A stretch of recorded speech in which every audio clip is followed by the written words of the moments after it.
Hi guys, मैं CD Jaiswal आपका अपने चैनल में स्वागत करता हूं। जैसा कि मैंने पिछले वीडियो में आपको वॉइस के बारे में पढ़ाया था, तो उसमें मैंने आपको असर्टिव सेंटेंसेज के पैसिव वॉइस बनाने बताए थे। अब इसके बाद जो है मैं आपको इस वीडियो में इंट्रोगेटिव सेंटेंसेज को पैसिव वॉइस में बताने का तरीका बताऊंगा। तो इस इंट्रोगेटिव जो सेंटेंस है हमारा, इसमें हमको सबसे पहले जानना चाहिए कि इंट्रोगेटिव वाक्य वास्तव में दो प्रकार से बनता है। यानी इंट्रोगेटिव अगर हम बनाएंगे तो पहला टाइप हो जाएगा आपका और एक होगा सेकंड टाइप। दो टाइप से आपका इंट्रोगेटिव बनता है। तो उन्हीं दो टाइप को जब हम पहचानेंगे तभी हमारा जो है पैसिव वॉइस हम बना सकते हैं। तो फर्स्ट टाइप में आपका ऑक्सिलरी वर्ब से शुरू होता है। आप जैसा जानते हैं कि अगर इंट्रोगेटिव बनाना है आपको तो आप दो तरीके से बनाएंगे। एक ऑक्सिलरी वर्ब से बनाते हैं और दूसरा होता है WH टाइप। तो जब WH टाइप होगा तो उसके लिए थोड़ा सा अलग नियम है, और अगर ऑक्सिलरी वर्ब से होगा तो उसका अलग नियम है। तो इन दोनों की मदद से हम अगर इनको हम जान जाएंगे कि किस तरीके से इंट्रोगेटिव सेंटेंस हमारा होता है तो हम उनको आसानी से बना सकते हैं। तो जो हमारा ऑक्सिलरी वर्ब होगा, ऑक्सिलरी वर्ब से शुरू होगा वाक्य, उसकी पैसिव वॉइस कैसे बनाते हैं, और जो WH टाइप होता है उसकी किस प्रकार से बनाते हैं, हम इनको वाक्यों के माध्यम से यहाँ समझने का प्रयास करते हैं। तो जैसे देखो, कोई भी टेंस होगा तो उसमें सहायक क्रिया जरूर होगी। उनको हमने आपको पिछली वीडियो में बताया है कि सहायक क्रिया को आप पहचान लोगे तो आसानी से आपका कोई भी वाक्य होगा तो आप उसकी टेंस में है उसी बेस पर हम उसको पैसिव वॉइस में चेंज कर लेंगे। तो यहाँ पर जो मैं आपको कुछ वाक्य के माध्यम से बताने का प्रयास करूंगा कि इंट्रोगेटिव से पैसिव वॉइस कैसे बनाते हैं। तो पहला वाक्य मैं लिखता हूं, जैसे मैं कहूं डज रोहित प्ले क्रिकेट। तो इस वाक्य में सबसे पहला काम हम यही करेंगे, सेंटेंस पहचानेंगे। तो सेंटेंस पहचान की मैंने अपना पहला वीडियो सेंटेंस पर ही डाला था। अगर आप उसको देख लेंगे तो शायद आपको सेंटेंसेज भी क्लियर हो जाएगी, प्लस आपको इंट्रोगेटिव तो बहुत इजी होता है पहचानना। क्वेश्चन मार्क लगा होता है, इसी से हम पहचान सकते हैं। दूसरा, क्वेश्चन मार्क दो टाइप का होगा तो उसको कैसे पहचानेंगे। तो पहला तरीका है पहचानने का कि उसमें सहायक क्रिया से शुरू होगा, और नहीं तो उसमें WH टाइप होगा तो उसमें WH यानी व्हाट, हु, व्हेन, हाउ, है, ये सारे जो है इंट्रोगेटिव वर्ड आएंगे जिससे हम उनको इजीली पहचान सकते हैं। तो हमको ये पता चल गया कि इसमें सहायक क्रिया हमारा डज है। तो हमको ये जानना चाहिए कि यार डज सहायक क्रिया लगता है किस टेंस में है। तो हम जानते हैं कि डू डज का प्रयोग हम प्रेजेंट इंडेफिनिट में करते हैं। तो इस तरीके से हमको पता चल गया कि ये प्रेजेंट इंडेफिनिट है। तो प्रेजेंट इंडेफिनिट है, तो अब ये भी पता होना चाहिए कि जब हम प्रेजेंट इंडेफिनिट के पैसिव वॉइस में जाते हैं तो वहां पे क्या क्या सहायक क्रिया लगती है आपकी। वहां पे ऑक्सिलरी वर्ब आपका लगता है इज, एम, आर। तो सबसे पहला काम है आप क्रिया मेन पकड़ो तो प्ले है। तो क्रिया के बाद ही हमने बार बार आपको बताया है कर्म आता है। तो जैसा नियम है हमारा पहले पढ़ाया है, जनरल रूल एक्टिव से पैसिव बनाने का, सब्जेक्ट को ऑब्जेक्ट, ऑब्जेक्ट को सब्जेक्ट बनाते हैं। और सहायक क्रिया चूंकि इसमें भी पहले है तो पैसिव वॉइस में जाएंगे तो उसमें भी सहायक क्रिया पहले कर देंगे। तो कोई भी खेल होता है, वो गेम है क्रिकेट, तो वो भी सिंगुलर में ही होता है। जितने भी गेम होते हैं सभी सिंगुलर में होते हैं, इसलिए क्रिकेट इधर आएगा तो इसके साथ हम क्या करेंगे, सहायक क्रिया इज लगाएंगे। तो हो जाएगा इज क्रिकेट,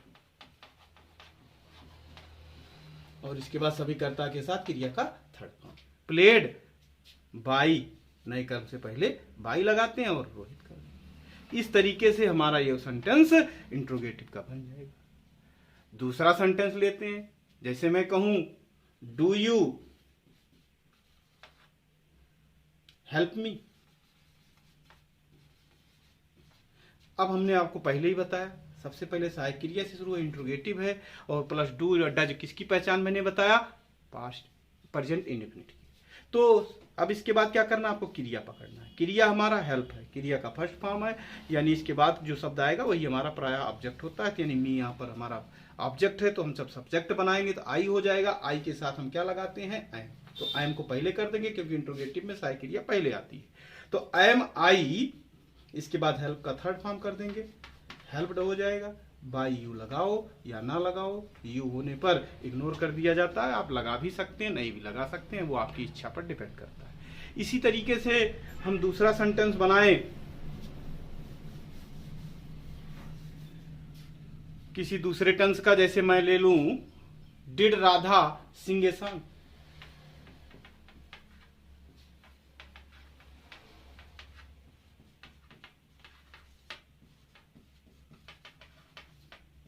इसमें भी इंट्रोगेटिव आया है, डिड से शुरू यानी सहायक क्रिया से शुरू है, और हम जानते हैं डिड का प्रयोग पास्ट इंडेफिनिट में होता है। तो क्रिया हमारा सिंग है, उसके बाद ही आपको कर्म मिल जाएगा, इसको ले आएंगे पहले तो हो जाएगा ए सॉन्ग मतलब एक वचन, यानी यहां पर हो जाएगा वाज, तो हो जाएगा वाज ए सॉन्ग। इसके बाद थर्ड फॉर्म कर देंगे इसका, संग बाई राधा। ये भी हमारा सेंटेंस बन गया, ये भी इंट्रोगेटिव है। इसी तरीके से हम और वाक्य बनाएं, जैसे ले लें bill you bar bar personal pronoun का नहीं करके कोई और लाते हैं। Bill Tanu make a noise. इसकी अगर हम पैसिव बनाएं, फिर सहायक क्रिया से बिल या सेल का प्रयोग फ्यूचर में होता है, वो भी केवल बिल आया तो इसका मतलब फ्यूचर इंडेफिनिट है, तो इसमें ए नॉइज इधर लाएंगे, इसके साथ भी बिल ही आएगा, तो हो जाएगा will a noise made by Tannu. तो इस तरीके से यह वाक्य भी बन गया।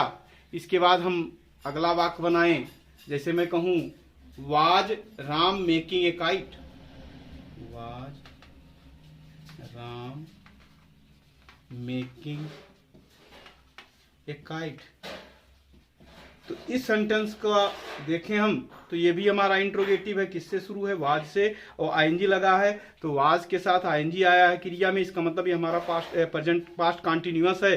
तो इसकी जब हम पैसिव बनाएंगे तो इसमें हम ऑब्जेक्ट को सब्जेक्ट बनाएंगे, तो हो जाएगा ए काइट। लेकिन इसमें आपको एक बात ध्यान रखनी है कि सहायक क्रिया पहले आए, इसका मतलब इसके पैसिव में भी सहायक क्रिया पहले आएगा। तो वाज अ काइट, इसके बाद क्रिया का थर्ड फॉर्म करेंगे, बीइंग करेंगे, फिर इसके बाद क्रिया का थर्ड फॉर्म लाएंगे, being made by Ram, by Ram,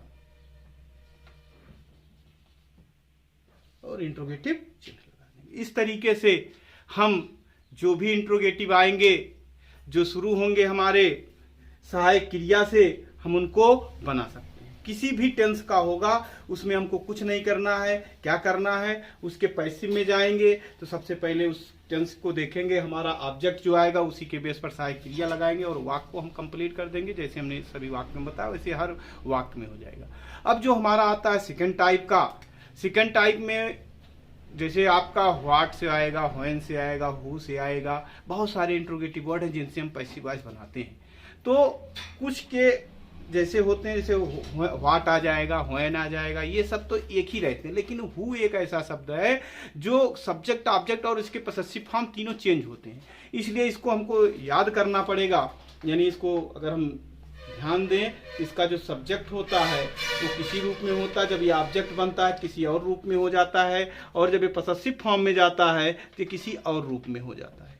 इसलिए इसको हमको याद रखना होगा कि हु अगर कर्ता के रूप में आएगा तो आपका हु रहेगा, और जब यही ऑब्जेक्ट फॉर्म में आता है, ऑब्जेक्ट के लिए आता है तो हुम हो जाता है। लेकिन मॉडर्न इंग्लिश में ऑब्जेक्ट फॉर्म को भी हुम को के स्थान पर हु लिखते हैं, इसलिए आप चाहे तो हु लिखें, लेकिन जनरली लोग हुम ही बोलते हैं, इसलिए हम दोनों को जानते हैं। यहाँ पर आप चाहे तो हु भी कर सकते हैं ऑब्जेक्ट फॉर्म में, और इसका पसेसिव फॉर्म होता है हुज।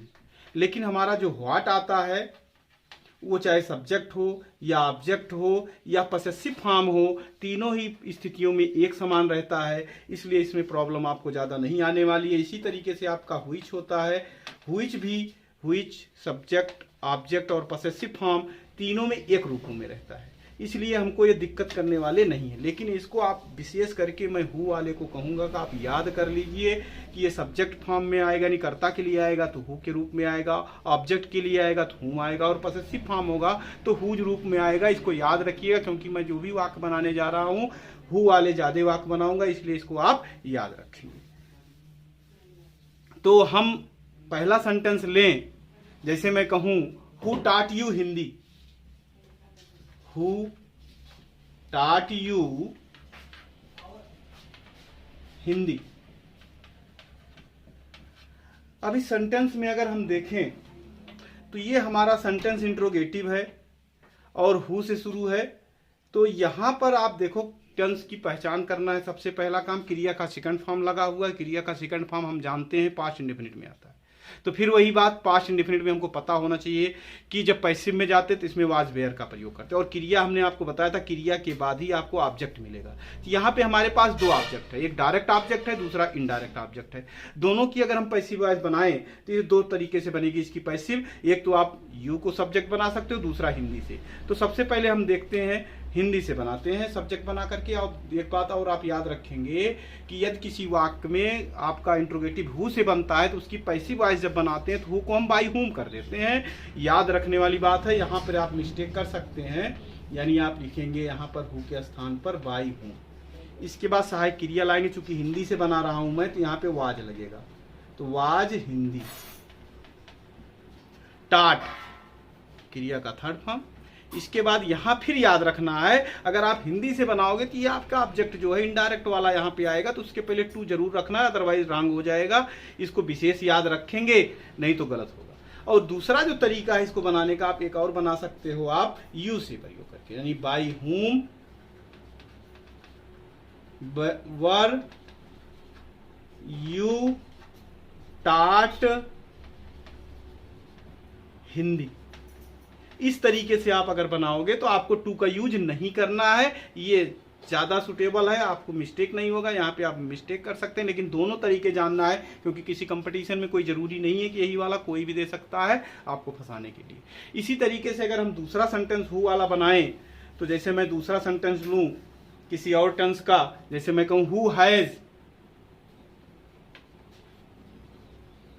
ब्रोकन द जग। तो ये हमारा जो सेंटेंस है, हैज लगा है, क्रिया का थर्ड फॉर्म आया, मतलब पैसिव वॉइस है, एक्टिव वॉइस है, वो प्रेजेंट परफेक्ट। तो फिर वही जनरल रूल, हु को हम क्या करेंगे पैसिव में जाने के लिए बाई हुम करेंगे।